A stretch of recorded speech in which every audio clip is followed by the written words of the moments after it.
নমস্কার। আজকের আলোচ্য বিষয় প্রাউটের আদর্শে চলো যাই আলোক তীর্থে।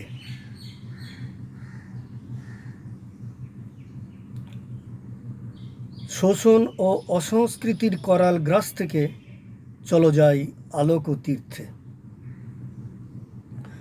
বিংশ শতাব্দীর মধ্য গগনে যে দর্শন একদা মানুষকে সমাজতন্ত্রের সুখস্বপ্ন দেখিয়েছিল, প্রমাদগ্রস্ত সেই কমিউনিজম তার অকাল মৃত্যুর পর আমরা দেখেছি বর্তমানে মুক্ত বাজার তথা বিশ্বায়নের নামে বিশ্বব্যাপী শোষণের রূপকার উদার অর্থনীতির ছদ্মবেশে সেই ধনতন্ত্র আজকে জড়িয়ে পড়েছে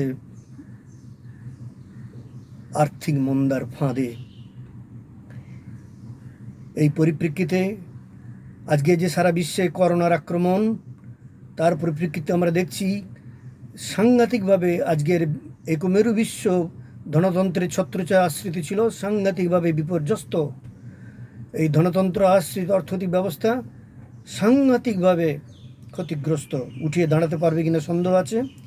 এই পরিপ্রেক্ষিতে বর্তমান ভারতের অর্থনৈতিক, সামাজিক, সাংস্কৃতিক, রাজনৈতিক, ধর্মীয়, নৈতিক অবস্থার চালচিত্র পর্যবেক্ষণ করলে দেখা যায় সারা পৃথিবী, ভারতবর্ষ তথা সারা পৃথিবী সর্বত্র সমাজ এক অবক্ষয়ের চরম স্তরের দিকে এগিয়ে চলেছে। এটা আজকের এই অবক্ষয় একটা বহু চর্চিত বিষয়। এই বহু চর্চিত বিষয়, কিন্তু সবাই অবক্ষয়ের কথা বলছে, কিন্তু উত্তরণের পথ কোথায়, দিশা কোথায়, তার উত্তর মানুষের কাছে জানা নেই। কিন্তু আমরা এখানে প্রাউড আনন্দমার্গ দর্শনের যে অঙ্গ, যে প্রাউড দর্শন, সামাজিক অর্থনৈতিক তত্ত্ব দর্শন প্রাউড, সেই প্রাউডের আলোকে জীবন ও সমাজের সর্বপ্রকার বন্ধন থেকে মুক্তি দিতে সর্বপ্রকার উত্তরণের কথা এখানে বলা হয়েছে। সেটাই নামান্তরে আলোক তীর্থের কথা, সেই আলোক তীর্থেরই পথ দেখানো হয়েছে এখানে। তা আমরা দেখছি এই অবক্ষয়ের কারণে সমাজে নেমে এসছে চরম দারিদ্র, বেকারত্ব। দারিদ্রের কারণে বাধ্য অনেকেই অন্ধকারে পথ বেছে নিচ্ছে, উত্তরণের পথ খুঁজে না পেয়ে অনেকেই মদ এবং মাদকাসক্ত হয়ে পড়ছে। ফলে সমাজে অপরাধ প্রবণতা বেড়ে যাচ্ছে। আমরা দেখছি সমাজে নৈতিক মানের অধঃপতন হচ্ছে। দুটো কারণে হতে হয়। এক, অর্থনৈতিক অভাবের ফলে যেমন মানুষ অভাবে স্বভাব নষ্ট হয়, আবার ঠিক তেমনি অর্থের প্রাচুর্যের ফলে মানুষের মধ্যে নৈতিক অধঃপতন আমরা দেখতে পাই। পুঁজিবাদের প্রভাবে, বৈশ্যদের শোষণে সমাজে আজকে মুষ্টিমেয় কিছু মানুষের হাতে সমাজের বেশিরভাগ সম্পদ কুক্ষিগত হয়ে রয়েছে। আমরা তাই দেখছি সমাজের কিছু মানুষ যাদের হাতে অঢেল সম্পদ, অঢেল টাকা, অঢেল সম্পদ, তারা প্রাচুর্য, ভোগ বিলাসের উদ্দাম স্রোতে গা ভাসিয়ে দিচ্ছে। আর অপরদিকে নৈরাজ্য, সমাজের কোটি কোটি বুভুক্ষা ও হতাশাগ্রস্ত মানুষ, তাদের পেটে অন্ন নেই, তারা ছিন্ন কন্থা পড়তে বাধ্য হচ্ছে, যাদের মাথা গোজার ঠাঁই নেই, শিক্ষা নেই, চিকিৎসা নেই। এই সমাজে যখন একটা চরম বৈষম্য, আজকে এই অর্থ ক্ষমতার দম্ভে এই মুষ্টিমেয় পুঁজিবাদ, পুঁজিপতি ও তদাশ্রিত কিছু মানুষ, তারা ভুলে গেছে সমাজের ন্যায়, নীতি, চর্য, অচর্য, মানবিক মূল্যবোধ, পারিবারিক সামাজিক মূল্যবোধ। তারা অর্থমূল্যে সব কিছুকে কিনতে চায়, সমাজের সব কিছুকে কুক্ষিগত করতে চায়। আমরা দেখেছি অতীতে কমিউনিজম নামক ড্রাগনের অস্তাচলে যাওয়া তথা অকাল মৃত্যুর কারণে, অকাল মৃত্যুর পর বর্তমানে পুঁজিবাদ নামক রক্তলোলুপ হাঙরের করাল দ্রংষ্টায় আজকে ক্ষতবিক্ষত পৃথিবীর মানব সমাজ, তাদের শোষণে ক্ষতবিক্ষত নিপীড়িত পৃথিবীর মানুষ। একদিকে আমরা দেখছি গ্রহ বিজ্ঞান প্রযুক্তির উন্নতি হচ্ছে, মানুষ গ্রহান্তরে পাড়ি দিচ্ছে। অন্যদিকে আমরা দেখছি পুঁজিপতিদের বলগাইন শোষণের রথ ছুটে চলেছে ভারত সহ এশিয়া, দক্ষিণ আমেরিকা এবং আফ্রিকার দেশগুলোতে আমরা দেখছি ক্ষুধাতুর মানুষের হাহাকার, অনাহার ক্লিষ্ট মানুষের হাহাকার, মৃত্যুর মিছিল। এই যে শোষণ, আজকে শোষণে এক সর্বব্যাপী রূপ রূপ পরিগ্রহ করেছে। আর ধূর্ত বৈশ্যরা যতই বিজ্ঞান প্রযুক্তির উন্নতি হচ্ছে, ততই তারা শোষণের বিভিন্ন রূপকে পাল্টে পাল্টে দিচ্ছে, সুইচ ওভার করে যাচ্ছে। আজকে সমবেত শত্রুবৃন্দ ও তাদের চোখ খুলে দেওয়ার জন্যই, তাদের সচেতন করার জন্যই আমার আজকের এই ক্ষুদ্র প্রয়াস। কিভাবে আজকে ধনলোভ বৈশ্যরা ছলে বলে কৌশলে বেষ্টীয় সমাজকে শোষণ করে চলেছে, তাদের শোষণের সাম্রাজ্যের জাল বিছিয়ে দিয়েছে সর্বস্তরে। আমরা এই সমাজের মানুষ আষ্টে পৃষ্ঠে তাদের সেই শোষণের সাম্রাজ্যে তথা শোষণের জালে আষ্টে পৃষ্ঠে বাঁধা পড়ে গেছি। শোষণ বলতে কি বোঝায়? খুব সোজা ভাষায় শোষণ হলো যারা মানুষকে তার ন্যায্য অধিকার তথা পাওনা থেকে বঞ্চিত করে। আমরা শোষণের বিভিন্ন প্রকার দেখেছি, সে বিভিন্ন ইতিহাসের সময় থেকেই।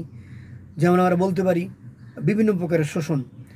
সেটা হলো কি না, সাম্রাজ্যবাদী শোষণ, ঔপনিবেশিক শোষণ, ফ্যাসিবাদী শোষণ, আর্থিক শোষণ, মানুষ অর্থনৈতিক শোষণ, মানুষ রাজনৈতিক শোষণ, সাংস্কৃতিক শোষণ ইত্যাদি। এ সম্বন্ধে দার্শনিক শ্রী প্রভাতরঞ্জন সরকার তার প্রাউড গ্রন্থের বিভিন্ন জায়গায় বিস্তৃত ব্যাখ্যা করেছেন। তো আমরা দেখছি এই যে শোষণ, ধনলোলুপ বৈশ্যরা মানুষকে শোষণ করতে গেলে প্রথমে কি করে, আগে তার মানসভূমিতে ভীতমন্যতা ও হীনমন্যতার সূচিকা বরণ করে। তুই ছোট, তুই ছোট, তুই ছোট, ছোট জাত, ছোট জাত, ছোট জাত ইত্যাদি বিভিন্ন ক্ষেত্রে ভীতমন্যতা, ফিয়ার কমপ্লেক্স ও তারপরে ইনফিরিয়রিটি কমপ্লেক্সের সূচিকা প্রয়োগ করে মানসভূমিতে যখন গ্যাপটা বেড়ে যায়, তারা কি করে, এই অর্থনৈতিক ক্ষেত্রে শোষণের আগে বৈশ্যরা যাদের শোষণের জন্য টার্গেট করে সেই জনগণকে, তাদের মধ্যে হীনমন্যতার সূচিকাভরণ প্রয়োগ করে। আমি আগেই বললুম, মনের মধ্যে হীনমন্যতা জেগে গেলে তখন কি হয়, সেই তার উপর ভিত্তি করে আর্থিক ক্ষেত্রে এবং সমাজের অন্যান্য ভূমিতে আর্থিক, রাজনৈতিক, সাংস্কৃতিক সমস্ত ক্ষেত্রে শোষণের জালটা বিছিয়ে দিতে সুবিধা হয়। আর তাই আমরা দেখি মনের মধ্যে হীনমন্যতা জাগিয়ে যে মানসভূমিতে প্রথম যে শোষণ করা হলো, তার উপর ভিত্তি করে মানুষ অর্থনৈতিক শোষণ, মানুষ রাজনৈতিক শোষণ, সাংস্কৃতিক শোষণ, এই সমস্ত শোষণের স্টিম রোলার তারা চালিয়ে দেয় সমাজের বুকে এই বৈশ্যরা। উদাহরণস্বরূপ বলা যেতে পারে, এই মানসিক ও সাংস্কৃতিক শোষণের সবথেকে বড় হাতিয়ার হলো ভাষা ও সংস্কৃতি। ব্রিটিশরা ভারতের শোষণের আগে ভারতে যখন এসেছিল, ভারতীয়দের মধ্যে তখন তারা হীনমন্যতাবোধ জাগিয়ে দিয়েছিল। এই বলে যে ব্রিটিশরা হলো রাজার জাত, তারা আমাদের ভারতবাসীদের বলতো ইউ ব্লাডি নেটিভ ইন্ডিয়ান বলে গালি দিত। ইন্ডিয়ান মানে হলো নেটিভ, কালা আদমি। ইন্ডিয়ানদের ভাষা হলো নেটিভ ভাষা, আর ব্রিটিশ ওরা হলো রাজার জাত, তাদের ভাষা হলো রাজভাষা। এইভাবেই মানসভূমিতে তৎকালীন ভারতবাসীদের মনের মধ্যে এই হীনমন্যতা, ভীতমন্যতা জাগিয়ে দিয়েছিল, শোষণের বীজ বপন করে দিয়েছিল। ওইখানেই মানসভূমিতে ফারাকটা গড়ে দিয়েছিল কি না, ইন্ডিয়ানরা হলো ছোট ছোট ছোট, হ্যাঁ, তারা হলো ছোট জাত, তাদের ভাষা হলো নেটিভদের ভাষা, আর ব্রিটিশরা হলো রাজা প্রভু, তাদের ভাষা হলো রাজভাষা। ওইখানেই শোষণের সেন্টিমেন্টটা শুরু হয়ে গিয়েছিল। তার উপর ভিত্তি করে তারা শোষণের সাম্রাজ্যকে গড়ে তুলেছিল, আর্থিক ক্ষেত্রে, রাজনৈতিক ক্ষেত্রে ও জীবনের অন্যান্য ক্ষেত্রে। আমরা দেখেছি ব্রিটিশের এইভাবে ব্রিটিশ শোষকরা ভারতীয়দের মধ্যে হীনমন্যতা জাগিয়ে দিয়ে প্রায় 200 বছর ধরে এই দেশে তারা স্টিম রোলার চালিয়েছিল শোষণের। সমস্ত সম্পদ লুট করে ভারতবর্ষকে রিক্ত নিঃস্ব চিবড়া করে দিয়ে তারা চলে গিয়েছিল। আরও উদাহরণ হিসেবে বলা যেতে পারে যেমন বাংলা ভাষা, বাঙালিদের মাতৃভাষা হলো বাংলা। এই ভাষাতেই কবিগুরু দুটো দেশের জন্য কি বলবো জাতীয় সঙ্গীত রচনা করেছিল। বাংলার সংস্কৃতি হলো ভারত তথা পৃথিবীর অন্যতম শ্রেষ্ঠ ভাষা। সংস্কৃতি হলো অন্যতম সংযমী রুচিশীল সংস্কৃতি, যার ভিত্তিভূমি হলো আধ্যাত্মিকতা, তন্ত্রভিত্তিক। এই যে ভারত বা বাংলার যে সংস্কৃতি, যা তাকে বাংলাকে অনন্যতা দান করেছে, স্বতন্ত্রতা দান করেছে। এখন সেই বাংলা ভাষা ও সংস্কৃতিকে যদি হটিয়ে ছলে বলে কৌশলে এমন কোনো ভাষা বা তজ্জাত নিম্ন স্তরের অসংস্কৃতিকে বাঙালি জনগোষ্ঠীর উপর চাপিয়ে দেওয়া হয় ছলে বলে কৌশলে, হয় না, হচ্ছেও। তার ফলে কি হচ্ছে না, নিজ ভাষা সংস্কৃতি সম্বন্ধে বাঙালিদের মধ্যে হীনমন্যতা জেগে যাচ্ছে। আর এর ফলেই এই হীনমন্যতা জেগে গেলে মানসভূমি থেকে সাংস্কৃতিক ভূমি, রাজনৈতিক ভূমিতে শোষকদের অর্থনৈতিক শোষণের রথটাকে চালাতে সুবিধা হয়ে যাচ্ছে। দেখবেন আজকে খুবই দুঃখের বিষয়, অনেক বাঙালিরা বাংলা ভাষাকে, নিজের মাতৃভাষাকে হীন দৃষ্টিতে দেখে। আজকে তাদের চোখে ইংরেজি জানলেই একমাত্র পণ্ডিত। শিক্ষার মানদণ্ড হচ্ছে ইংরেজিতে কথা বলা। মা বাবাকে তারা আর মা বাবা বলে না, ড্যাডি ম্যামি বলে, ড্যাড ম্যাম বলে। সেটাতেই নাকি সভ্যতার পরিচয়ক, আধুনিক সভ্যতার পরিচয়, আধুনিকতার পরিচয়। কিছুদিন আগে এই একটা অনুষ্ঠান, সেখানে একটা কবিতা কেউ পাঠ করছিল। সেখানে বলা হচ্ছে, জানেন দাদা, আমার ছেলের বাংলাটা ঠিক আসে না। বাংলা না, বাংলাটা হলো একটা হীন ছোট ব্যাপার। বাংলা বলা মানে ছোট হয়ে যাওয়া, সমাজে ছোট হয়ে যাওয়া। আজকালকার তথাকথিত উচ্চবিত্ত এবং মধ্যবিত্ত বাঙালি সমাজেও কিন্তু এই বাংলা ভাষার কদর নেই। বাংলা ভাষা সম্বন্ধে বাংলা ভাষা, বাংলা গান, বাংলা সংস্কৃতি আজকে তাদের কাছে অচ্যুত হয়ে গেছে। তাদের অনেকেই আঁকড়ে ধরেছে western culture, western rock, western বিকৃত সংস্কৃতি, আসলে যা অসংস্কৃতি, সেগুলোকে আঁকড়ে ধরেই তারা ভাবছে এটাই হলো আধুনিকতা। কিন্তু এটা নয় আধুনিকতা। সেটা আমি কেন নয় আধুনিকতা সেটা পরে আসছি। তাহলে আমরা দেখছি এই ধনলোলুপ বৈশ্যদের শোষণের ছলাকলায় সমাজে অধিকাংশ মানুষের কালেকটিভ সাইকোলজি বা সাময়িক মনস্তত্ত্বটি আজকে পাল্টে যেতে বসেছে। মানুষ বুঝতেই পারছে না যে তারা শোষিত হচ্ছে। তারা পুতুল নাচের চালকদের মতো এই বৈশ্যরা পর্দার আড়াল থেকে আম জনতাকে যেমনভাবে চালাচ্ছে, তারা সেইভাবেই চলছে। পোশাক আশাক, ভাষা, গান, নাটক, সিনেমা, ভিডিও, সিরিয়াল, বিজ্ঞাপন, সংবাদপত্র, রাজনীতি ও রাজনৈতিক ব্যবসায়ীদের তারা যেভাবে চাইছে পর্দার আড়াল থেকে সেভাবে নিয়ন্ত্রণ করছে। আর আমজনতা, সাধারণ মানুষ সেইভাবে চলছে। তারা বুঝতে পারছেন এর মাধ্যমে যে তারা চরমভাবে শোষিত হয়ে চলেছে। তারা কি পড়ছে, কি খাচ্ছে, কি দেখছে, সেই বোধ শক্তিটুকু তারা খুইয়ে বসেছে। শোষণের এমনই মহিমা তারা বুঝতেও পারছে না। কালেকটিভ সাইকোলজিটা, সাময়িক মনস্তত্ত্বটা এমনভাবে পাল্টে দেওয়া হয়েছে যে তারা বুঝতেই পারছে না জীবনের প্রত্যেকটা ভূমিতে, আর্থিক ভূমি, সাংস্কৃতিক ভূমি, রাজনৈতিক ভূমি, দাম্পত্য সম্পর্ক, পারিবারিক সম্পর্ক, সমাজ জীবনের প্রত্যেকটা ক্ষেত্রে তারা শোষণ করে চলেছে। আর মানুষ শোষিত হয়ে চলেছে যেভাবে তারা চাইছে। এই সাময়িক মনস্তত্ত্ব পরিবর্তিত হওয়ার সবথেকে বড় উদাহরণ হলো, আমি একটু আগেই বললাম, পুঁজিবাদী বৈশ্য শোষণের ফাঁদে আটকে পড়ে মানুষ বুঝতেই পারে না যে মানুষ শোষিত হচ্ছে। শোষণের যাতা করলে পিষ্ট এইসব মানুষ সমাজের শুভ অশুভ, ভালো মন্দ, বিচারশীলতা, বিবেকবোধটাকে পর্যন্ত খুইয়ে বসে।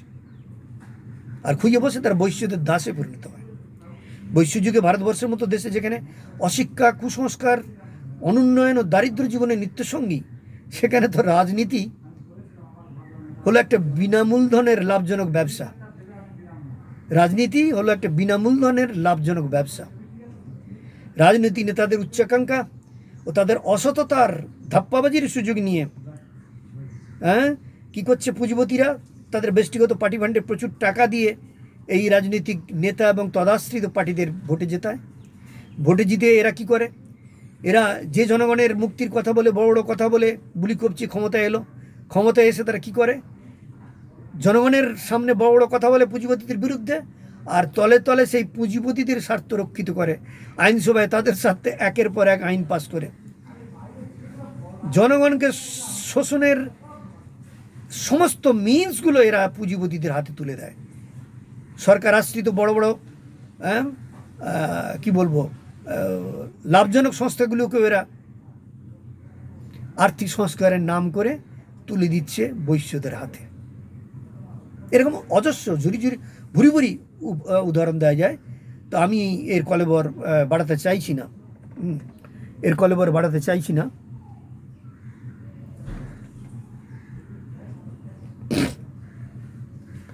তাহলে কি দেখছি, এই যে ভোটে জিতে বৈশ্যদের স্বার্থে এর একের পর আইন পাস করছে, তাদের মুনাফার ভাণ্ডার বহুগুণ বাড়াচ্ছে। আজকের ভারতবর্ষের রাজনীতি জগতে তাই সৎ আদর্শবাদী নেতা দূরবীন দিয়ে দেখতে হবে। কেউ হয়তো সৎ, কিন্তু তার আবার গোষ্ঠীর স্বার্থের ঊর্ধ্বে উঠতে পারেন না, পার্টি স্বার্থের ঊর্ধ্বে উঠতে পারেন না। পার্টির স্বার্থে গোষ্ঠীর স্বার্থে তারা সব রকমের কম্প্রোমাইজ করে। তাই সত্যিকারের জনদরদি, দেশদরদি, নিরপেক্ষ আদর্শ সৎ রাজনীতির নেতা দূরবীন দিয়ে দেখতে হবে। আর তাই ভারতবর্ষের রাজনীতিটা এখন দুর্বৃত্তদের আগ্রায় পরিণত হয়েছে। তাই আমি বলি, একসময় বলতাম ভারতবর্ষের রাজনীতিতে দুর্বৃত্তায়ন হয়েছে, এখন আর তা বলি না, এখন বলি দুর্বৃত্তদের রাজনীতিকরণ হয়েছে। তাহলে আমরা কি দেখছি, জীবনের দৃষ্টিভঙ্গি জড়াভিমুখী হয়ে যাওয়ার পর সংকটটা কোথায়?